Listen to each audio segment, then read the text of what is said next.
Rivers are essential to our survival, carrying water from the uplands to the seas.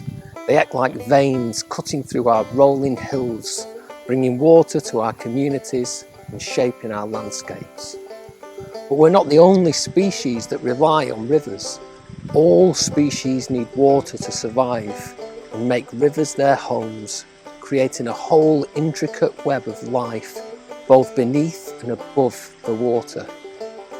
Many river dwellers have captured our imagination over the years, a stunning kingfisher to the lowly minnow, but one in particular has a special place in our hearts, and that is the otter.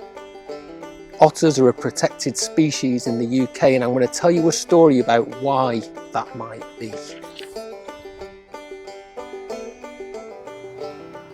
Hey, welcome back to Weeby Kids. Today I'm going to tell you a story which is an adaptation from this book, which is called Earth Tales from Around the World by Michale Caduto. It's a fantastic book with all kinds of wonderful tales in it. Now, this tale that I'm going to tell you is an adaptation from a story called The Porpoise Wife, and it's from Micronesia. But I often try to adapt stories for the places that I am and the people that I'm telling them to.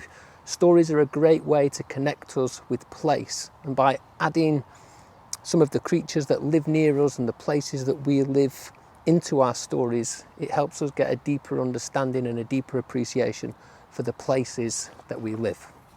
So this story is about two otters that lived in a river just like this one behind me. And these two otters would swim up and down the river day after day, night after night. They were happy in their river, but every full moon, something down the river would catch their attention. It was the sounds of drums, and every full moon they would swim down there, and from the banks they would peer up onto the land, and there they would see a tribe of people. Now this tribe of people would be gathered around a fire, playing drums, dancing and singing. And as the two otters watched from the bank, they always wished that they could join the party. And then one night they were on the side of the bank and they were looking over, and one of the otters said to the other, "If only we could get closer." And from above they heard the hoot of an owl. Woo, woo, woo. "Do you not know?" the owl said. And the otters replied, "Do we not know what?" "The power of your tail, woo woo." The otters looked at the owl inquisitively. "The power of our tail? Tell us more." And the owl went on to explain that when the otter removes its tail, it can be transformed into a human. Now, they had never heard of this before, but they wanted to try it. So the first otter reached back and began to scratch at its tail. And as its tail came off, its fur fell away, and the otter transformed into a beautiful woman.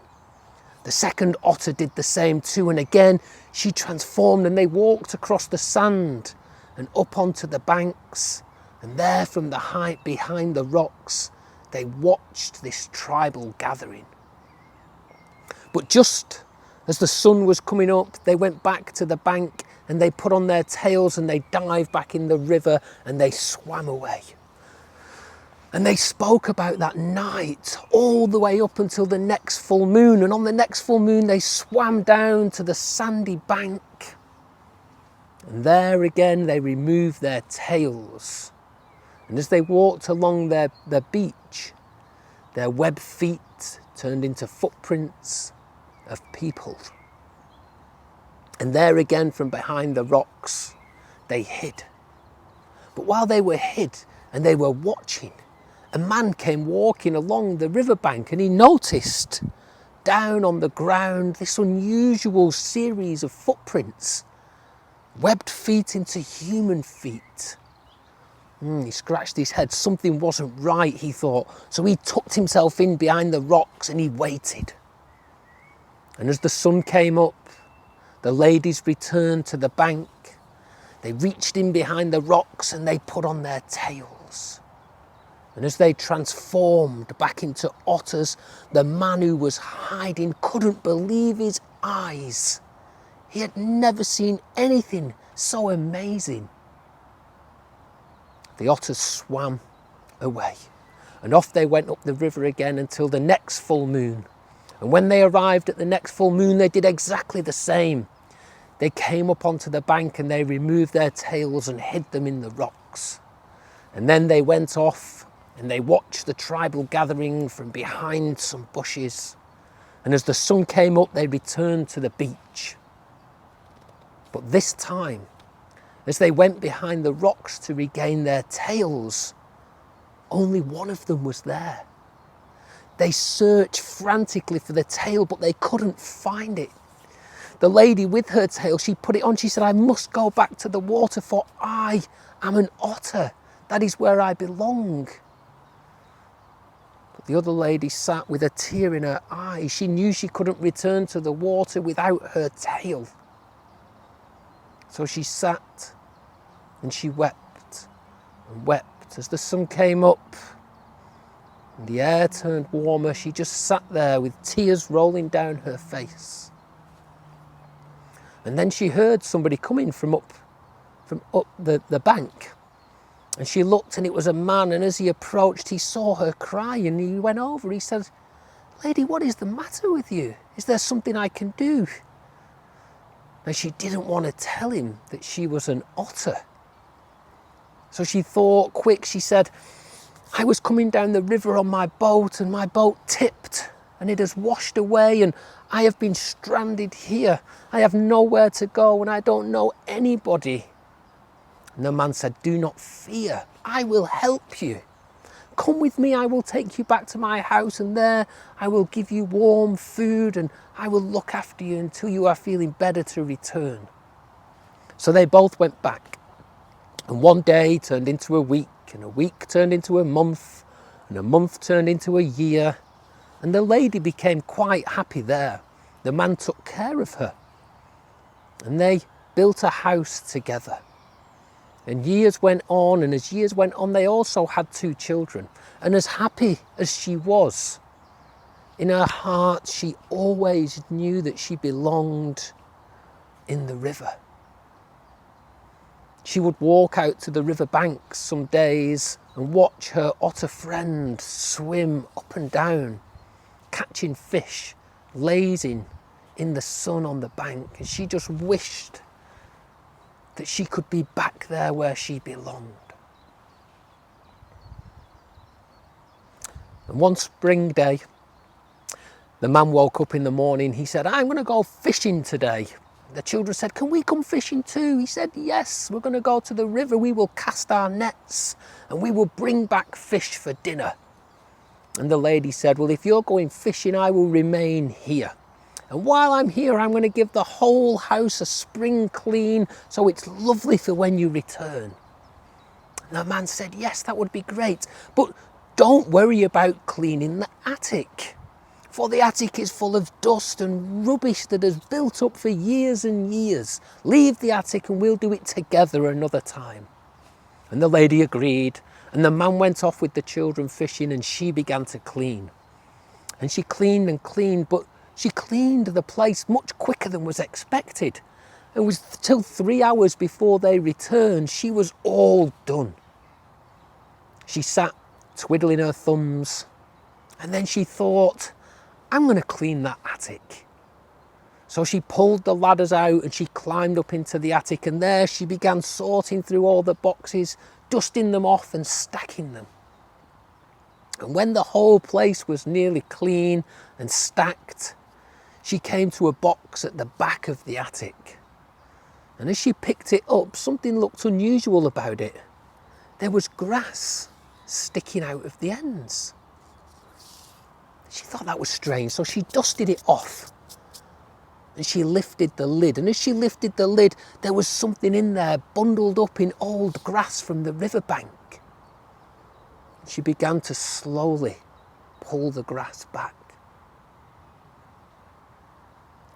And as she pulled a big clump of grass back, She couldn't believe what she saw. There, right in front of her, in the box, was her tail. It had been there all along in the attic, but how did it get there? And then she realised she had been tricked. The man had stolen her tail, and all along he had kept her there trapped. She knew she had to get back. She must return to the water, but what about her children? She took a pen and a note and she began to write a letter to them, and she explained everything to them about how she was an otter and how she must return to the water. But she said to them, even though I am in the water, I am not gone, and I will always be here for you. If you ever need me, come to the edge, make a small boat and put in whatever it is that you want, and I will always make that come true. And with that, she left the note and she went back to the river. She put on her tail, and then she returned to the water. And that boy and girl, her son and her daughter, they saw the note and they understood. And they would go there whenever they needed anything, and they would put their notes in boats and send them into the water, and all of their requests always came true. And that boy and that girl, they grew up to be head of the tribe. And as heads of the tribe, they could make the rules, and they made the rule that no otter should ever be harmed. They said the otter would be a protected species. And ever since that day, that rule of protecting the otter has been passed on through time. And that is why today the otter is a protected species. So I hope you enjoy that story. You may be lucky enough to have otters living nearby you. I don't, but I would love to see otters in the wild. But if you don't have otters, you can still go down to the river. It's beautiful. Summer is calling us, and I remember as a child, one of the things we used to do was go down to the river and skim stones and paddle. So as a family, go down to the river, enjoy the smell of the water, the sounds of the river, and have a river adventure. Okay, thanks for stopping by and watching this story. We'll see you again at We Be Kids. Bye.